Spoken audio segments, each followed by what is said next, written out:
il fallait, maintenant, avec la couverture médicale universelle, il fallait penser à un système plus harmonieux. C'est-à-dire, il faut qu'on indexe la fixation du prix du médicament sur le système de remboursement. C'est très simple. On ne peut pas rembourser tous les médicaments. Il faut qu'on rembourse les médicaments qui apportent une valeur ou qui apportent ce qu'on appelle un service médical rendu majeur à la maladie.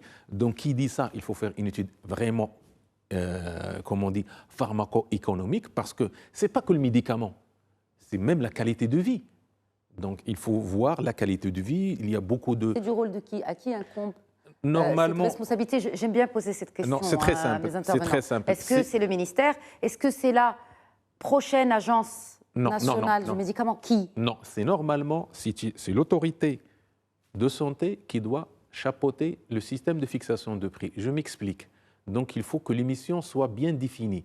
Donc ce ne serait pas le rôle... Non. On a discuté de ce projet d'agence nationale du médicament. C'est-à-dire, moi, je dis que l'agence du médicament va donner l'autorisation de mise sur le marché.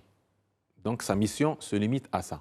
Donc, au niveau de la haute autorité de santé, on a un certain nombre de niveaux. On a par exemple ce qu'on appelle la commission de transparence. C'est une commission qui va décider est-ce que le médicament va être remboursé ou pas, en faisant des études pharmaco-économiques et en faisant ce qu'on appelle le service médical rendu. Qu'est-ce que c'est le service médical rendu? D'une manière très simple.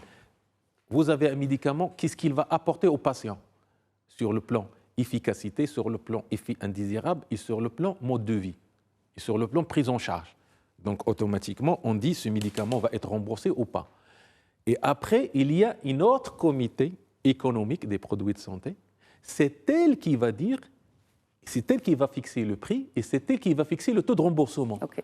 Parce que maintenant, on a un taux de remboursement de 70% pour la majorité et 100% pour un certain nombre de médicaments.